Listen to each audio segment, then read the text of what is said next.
William, un homme de routine, avait toujours cherché refuge dans les heures paisibles où le monde semblait ralentir. Il n'était pas sûr de pourquoi il s'était éloigné si loin de ses lieux habituels ce soir. Mais quelque chose l'avait attiré ici, au-delà des limites de la ville, où le ciel s'étendait sans interruption, rempli d'étoiles qui semblaient d'une luminosité inhabituelle. Il expira lentement, sentant son souffle se courber dans l'air frais. Dans le silence de la nuit, une agitation le submergea, comme si une force invisible l'appelait. Peut-être était-ce le whisky qu'il continuait à boire, ou la solitude qu'il préférait nier, mais, quoi qu'il en soit, il se retrouva debout dans un champ ouvert, regardant l'obscurité infinie au-dessus de lui. Soudain, le ciel se fendit, une chaleur scintillante s'élevant du pavé, laissant place à l'air lui-même se déformer, se tordre et se plier, jusqu'à ce que la réalité semble se plier, et une pulsation de lumière éclate, enveloppant le champ dans une William aurait dû fuir la distorsion parce qu'elle apparaissait de nulle part. Mais au lieu de cela, il se retrouva devant une figure éthérée, sa silhouette entourée d'une douce luminosité dorée, sa peau scintillante d'une teinte irisée qui passait du violet au saphir profond, et ses yeux, mon Dieu, William n'avait jamais rien vu de tel. Des galaxies jumelles tourbillonnaient avec une profondeur qui semblait pouvoir voir dans son âme même. Les galaxies jumelles tourbillonnaient avec une profondeur qui semblait pouvoir voir dans son âme même. Il semblait étrange que quelqu'un puisse apparaître de nulle part, mais il restait immobile et fixé sur elle. Il semblait étrange que quelqu'un puisse apparaître de nulle part, mais il resta immobile et la fixait. Alors qu'elle avançait, la terre tremblait légèrement, comme si la réalité elle-même lui faisait allégeance. Sa voix, bien que douce et puissante, résonnait dans sa poitrine. « Tu es celui qui m'a appelé », dit-elle, et William cligna des yeux en essayant de formuler des mots, son cerveau peinant à traiter tout ce qui se passait. La façon dont elle le regardait lui donnait l'impression d'être l'intrus dans tout ce bazar. Alors qu'elle contemplait le ciel nocturne, il sentit un frisson lui parcourir l'échine. Il n'avait pas prononcé un mot, mais il pensait à quel point sa vie lui semblait vide et à quel point il souhaitait que quelque chose puisse changer. Cependant, ses pensées avaient été éphémères, comme un vœu murmuré dans le vide, jamais destiné à être exaucé. Enfin, il rassembla son courage pour demander « Qui êtes-vous » Elle s'approcha et il remarqua qu'elle l'avait remarqué pour la première fois. « J'ai été connue sous de nombreux noms, mais vous pouvez m'appeler Élisabeth. » Il y avait du pouvoir dans ce nom, comme s'il était à la fois un cadeau et un avertissement. William avala difficilement, essayant de se ressaisir. « Élisabeth, qu'est-ce que tu es exactement? » Un sourire jouait au coin de ses lèvres, à la fois complice et amusé. Rien n'était vraiment évident chez elle. Les motifs complexes de marques dorées qui brillaient faiblement le long de ses bras tourbillonnaient dans des dessins élégants qui semblaient presque vivants.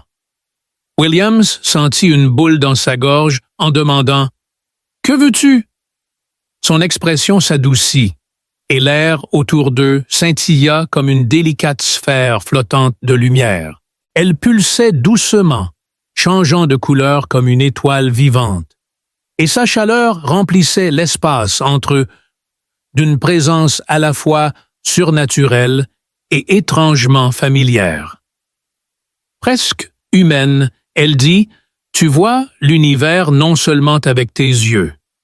Avec ton essence, j'ai cherché un compagnon comme toi. » Son cœur s'emballa, et il se demanda pourquoi elle ne répondait pas, alors qu'elle réduisait la distance entre eux avec fluidité.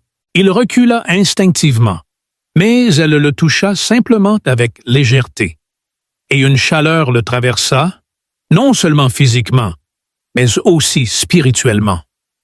Pendant un instant, sa vision se brouilla, et il aperçut soudain des aperçus de paysages en pieds cosmiques et de lieux au-delà de sa compréhension. La vision s'estompa, et il recula en haletant. Élisabeth le regardait sans cligner des yeux, attendant qu'il traite ce qu'il venait de vivre. « Tu pourrais avoir n'importe qui », murmura-t-il, essayant encore de reprendre son souffle.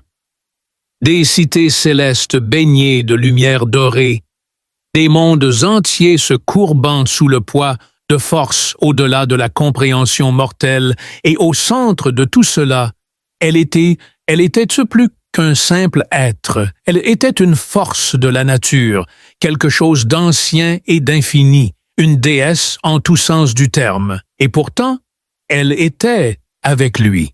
William, il y avait une subtile lueur de malice dans son expression, alors que son sourire s'élargissait. L'espace autour d'eux se déformait, comme si les étoiles réagissaient à sa présence. Elle lui déposa un baiser, et c'était unlike any kiss he had ever experienced. C'était comme si l'univers l'avait embrassé, l'engloutissant dans un tourbillon de sensations comme le feu, la poussière d'étoiles, la gravité et l'apesanteur. William était assis au bord de son lit, fixant ses mains, remettant tout en question. Est-ce que c'était vraiment arrivé? Le lendemain matin, il se réveilla seul dans le champ, avec seulement la chaleur persistante de son toucher et l'écho de son nom sur ses lèvres. Il savait que sa vie ne serait plus jamais la même. La nuit précédente, il avait vécu quelque chose de bien plus grand que lui-même. Il avait oublié le monde qu'il connaissait pendant une nuit et appartenait à quelque chose au-delà de la compréhension humaine. Avait-il vraiment rencontré une déesse extraterrestre? Avait-il vraiment passé la nuit avec elle? Son corps se sentait différent, chargé d'une énergie qu'il ne pouvait pas vraiment décrire. Il y avait une chaleur résiduelle qui ne s'estomperait pas chaque fois qu'il fermait les yeux. Des éclairs d'Élisabeth remplissaient son esprit, avec sa peau lumineuse et ses yeux comme des galaxies jumelles. Il se souvenait de la façon dont l'air s'était courbé autour d'elle, de leur baiser et de la manière dont le champ où ils s'étaient rencontrés était vide.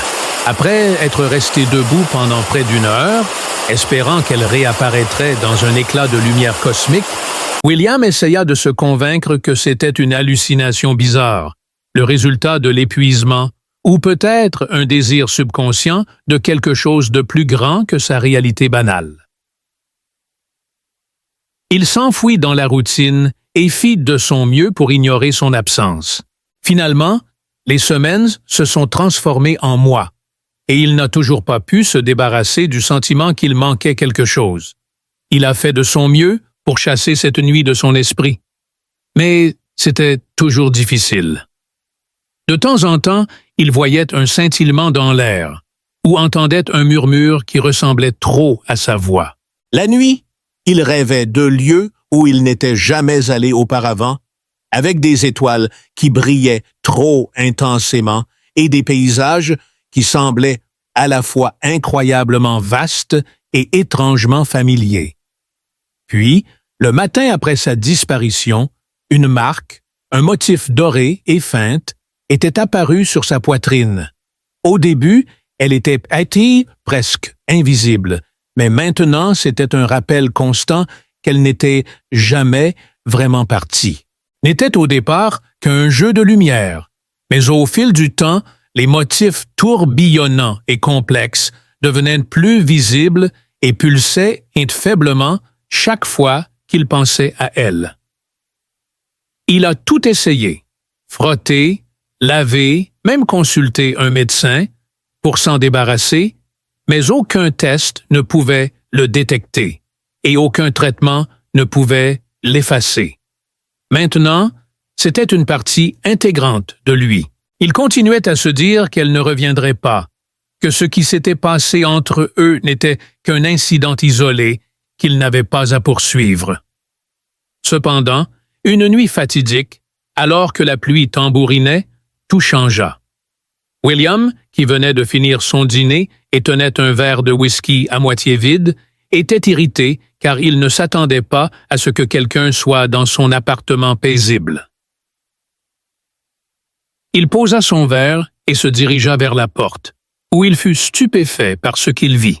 Elizabeth se tenait dehors, sa présence aussi éthérée et lumineuse que la nuit où il l'avait rencontrée pour la première fois, et cette fois, elle n'était pas seule. Alors que William déverrouillait prudemment et ouvrait lentement la porte, il sentit un frisson dans sa poitrine. Il voulait dire quelque chose, mais les mots lui échappèrent alors que l'enfant, pas plus de 5 ans, s'avançait. Le garçon avait les cheveux noirs qui bouclaient légèrement aux extrémités, et ce qui faisait vraiment frissonner William, ce n'était pas son visage ou ses cheveux, mais ses yeux. Il n'y avait pas de doute. Les yeux de l'enfant étaient de la même teinte de brun profond que ceux qu'il avait vus dans le miroir. L'esprit de William s'emballa alors qu'il murmura « Non, ce n'est pas possible ». Elizabeth croisa son regard, son expression indéchiffrable. Sa gorge était sèche, et il peinait à formuler une pensée cohérente. Son monde entier venait de basculer en un instant. Elle expira doucement, s'agenouillant à côté du garçon et posant une main douce sur son épaule. « D'où je viens, le temps passe différemment, » dit-elle, ses mots teintés de surprise. Les yeux d'Elizabeth se détendirent alors qu'elle regardait l'enfant, puis se tournèrent de nouveau vers William. William fut submergé par une vague d'émotions, y compris le choc, l'incrédulité, la peur et la réalisation qu'on lui disait qu'il ne pouvait pas être père. Il passa une main dans ses cheveux et rit amèrement, mais il n'y avait aucun moyen qu'il puisse l'être. Le garçon le regarda avec une expression calme et expectante, et le regard d'Elizabeth s'adoucit en réalisant la pression de ces mots qui étouffaient sa vie. L'estomac de William se tordit alors qu'Elizabeth hocha la tête, expliquant qu'il est de 2 mondes. Il porte à la fois ta force et ton humanité, ainsi que mon pouvoir, et cela le rend précieux. Une sensation glaciale de terreur s'empara de lui.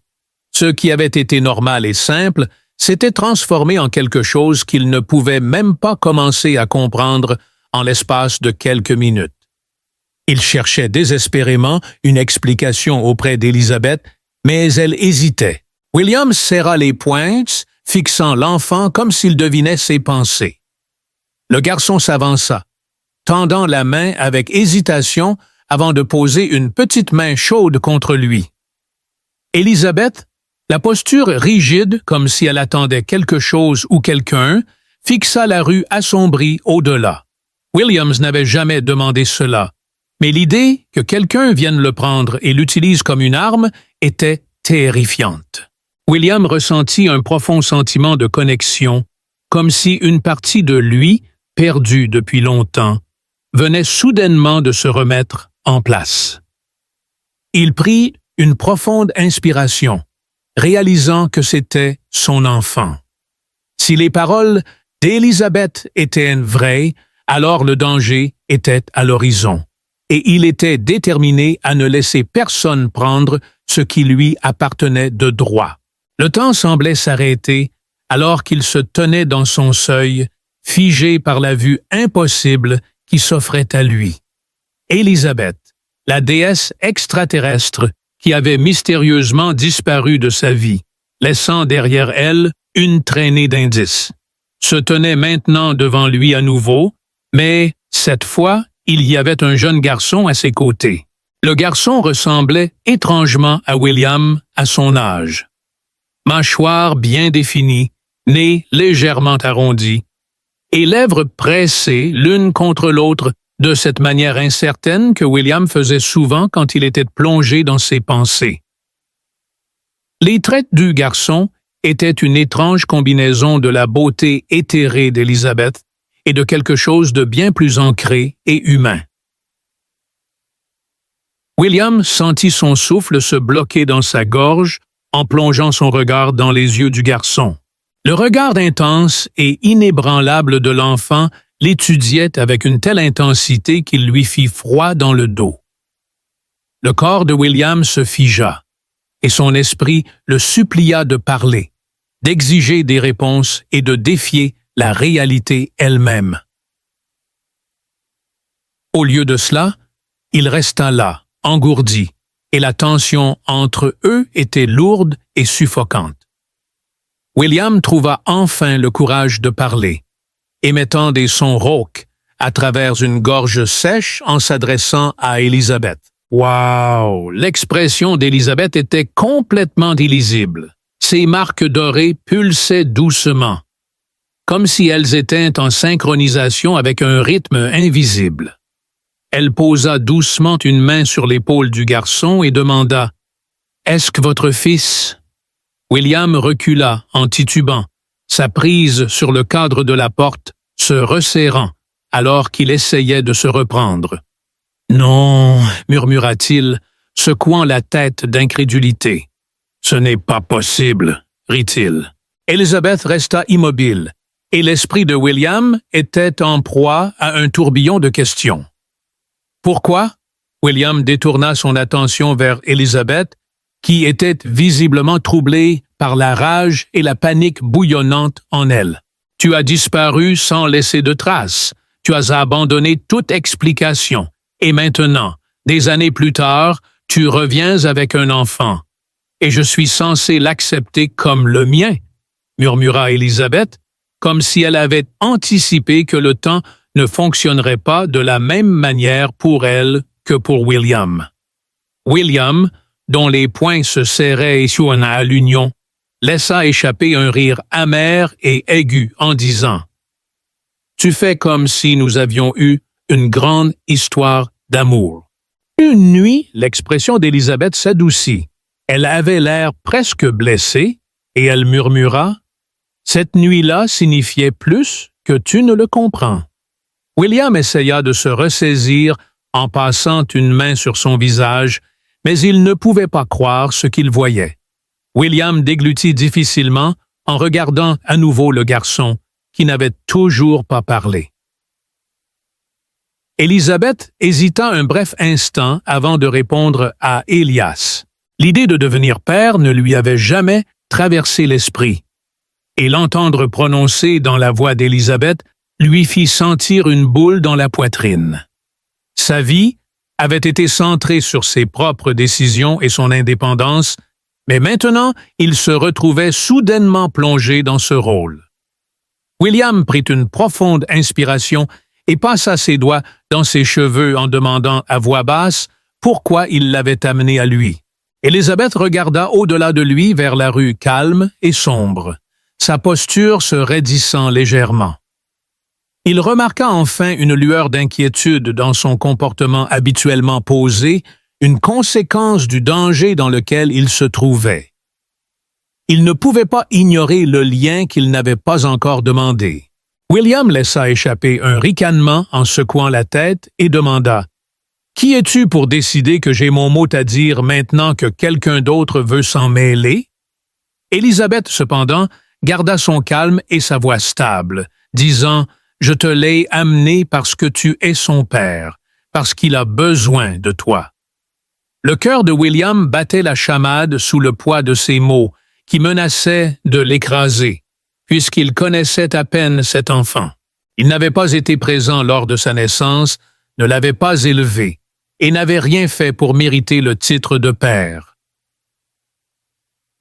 Elias, en revanche, semblait le connaître comme sa poche. William, redoutant la confrontation, se força à croiser le regard d'Elizabeth. « Et si je dis non ?» demanda-t-il d'une voix vide. L'expression d'Elizabeth resta inchangée, mais il y eut un changement subtil dans ses yeux. Je pars, dit-elle simplement, et vous pouvez faire semblant que cela ne s'est jamais produit. La respiration de William se coupa alors qu'il s'attendait à ce qu'elle le défie sur ce point. La respiration de William se bloqua dans sa gorge alors qu'il laissait échapper un soupir tremblant. Il n'était préparé à rien, mais quelque chose lui disait qu'il ne pouvait pas se détourner du garçon qui se tenait devant lui. Même s'il ne savait pas comment être père et n'était pas sûr de vouloir l'être, une chose était certaine. Si Elias était en danger, il ne laisserait personne l'emporter. Elle se déplaça délicatement, ses petites mains agrippant le tissu de sa tunique, tandis que William se serrait la poitrine. Les émotions de William étaient en désordre.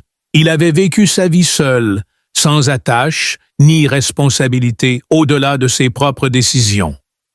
Maintenant, en un clin d'œil, il était censé accepter l'idée qu'il avait un fils dont la vie était en danger.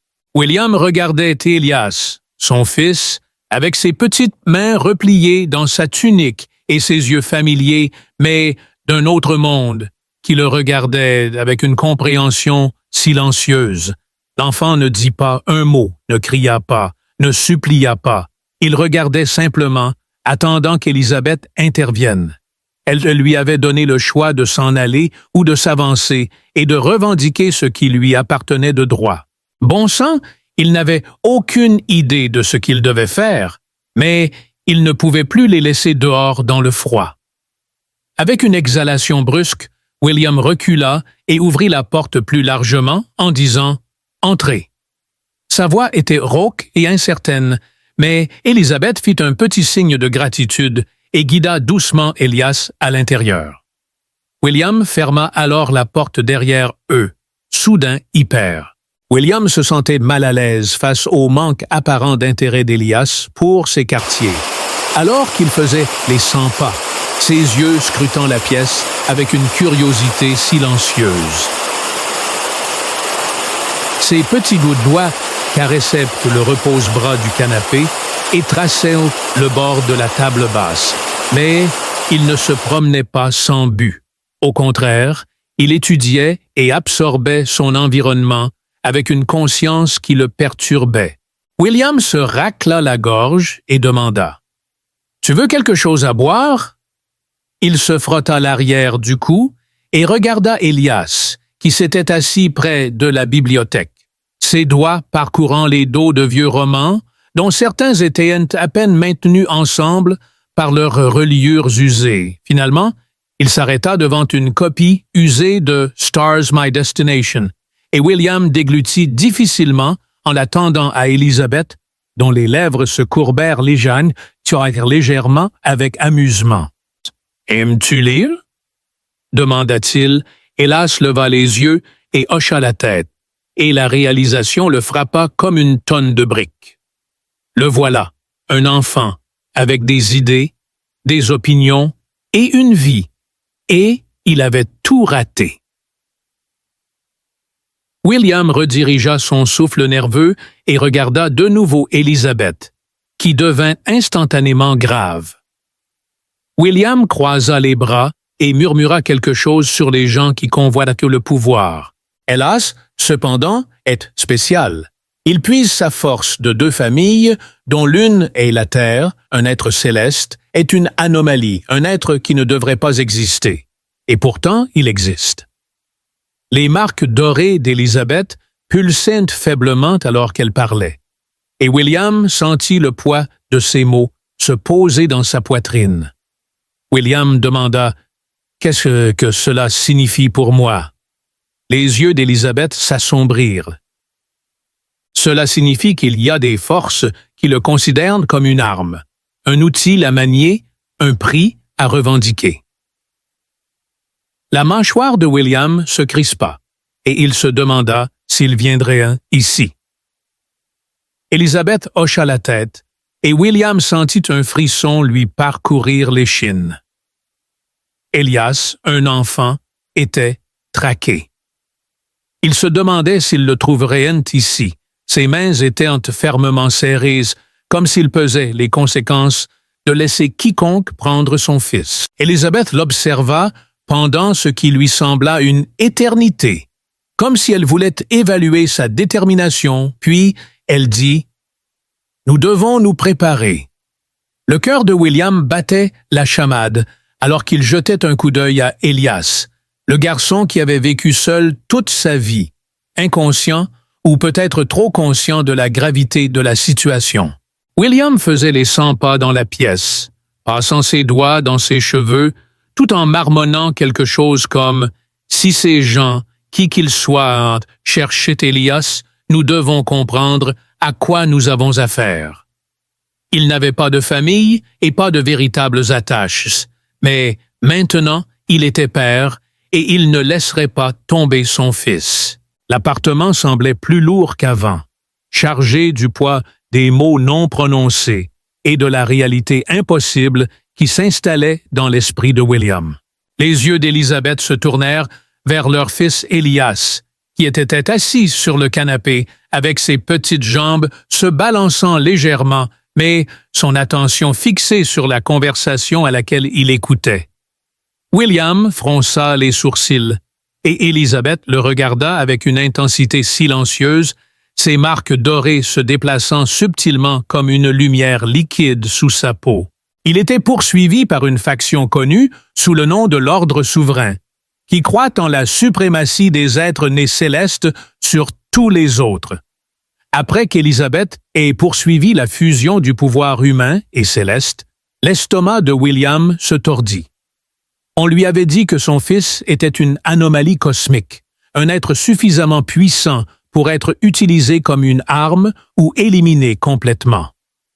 Élisabeth inclina la tête en signe d'accord et le silence entre eux s'étira.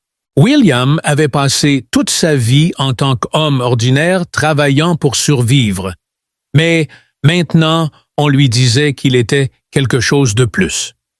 Devenir père était une tâche redoutable, surtout pour un enfant portant la lignée divine. William avait du mal à contrôler ses émotions en inspirant par le nez, mais une chose était certaine. Personne ne pourrait jamais lui prendre son fils. William se tourna vers Elias, se demandant ce qu'il pensait de lui.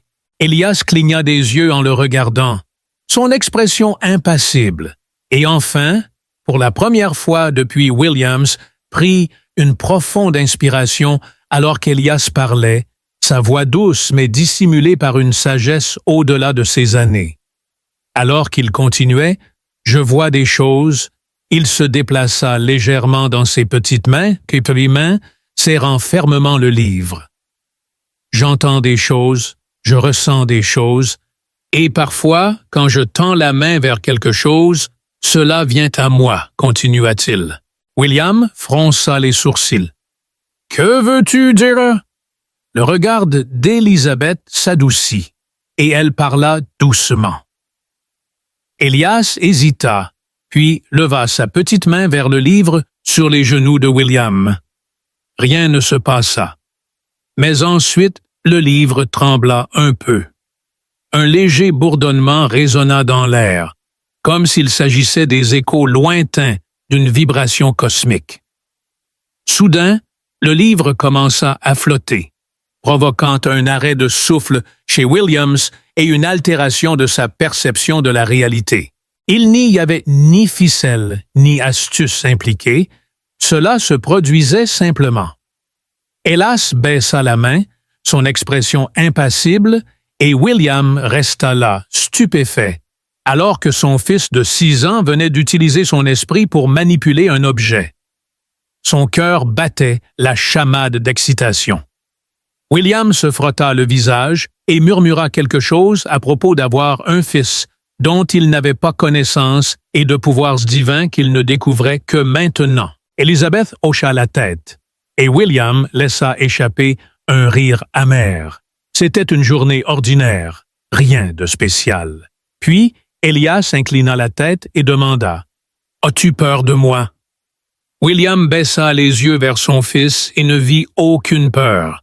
William déclara fermement « Je n'ai pas peur de toi. » Elias l'étudia un moment de plus avant de hocher la tête comme s'il acceptait la réponse.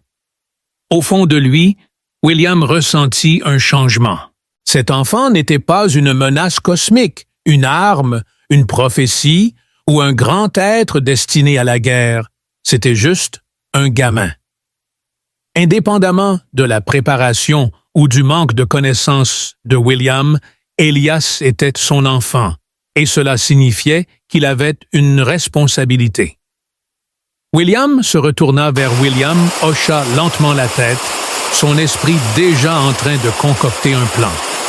Elias était assis là, attendant en silence, et William sentait que sa vie allait changer à jamais.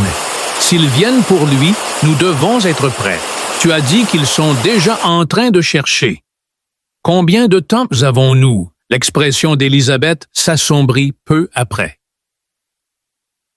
William n'était ni un combattant ni un héros, mais il ne laisserait personne prendre son fils sans se battre. Le souffle de William sortit en un soupir aigu alors qu'il détournait son regard vers Élisabeth. Si ces gens de l'ordre souverain le cherchent, Nate, qu'est-ce qui les empêche de frapper à ma porte? Demanda-t-il, des questions se bousculant dans son esprit. Il avait passé toute sa vie à gérer des problèmes, ceux qu'il pouvait contrôler, comme les problèmes de travail, les difficultés financières et les mauvaises décisions. Maintenant, cependant, il faisait face à quelque chose qui dépassait sa compréhension. Son fils Elias, qui était plus que son fils, un enfant de deux mondes, et en conséquence, il était poursuivi par des forces puissantes. Actuellement, les yeux dorés d'Élisabeth brillaient d'une expression incompréhensible. « Je nous ai cachés de leur vue immédiate, dit-elle, mais une telle protection est temporaire. Ils finiront par trouver leur chemin ici avec le temps. » L'estomac de William se serra. Il avait déjà accepté qu'il ne pouvait pas se détourner de cela, ni maintenant, ni jamais.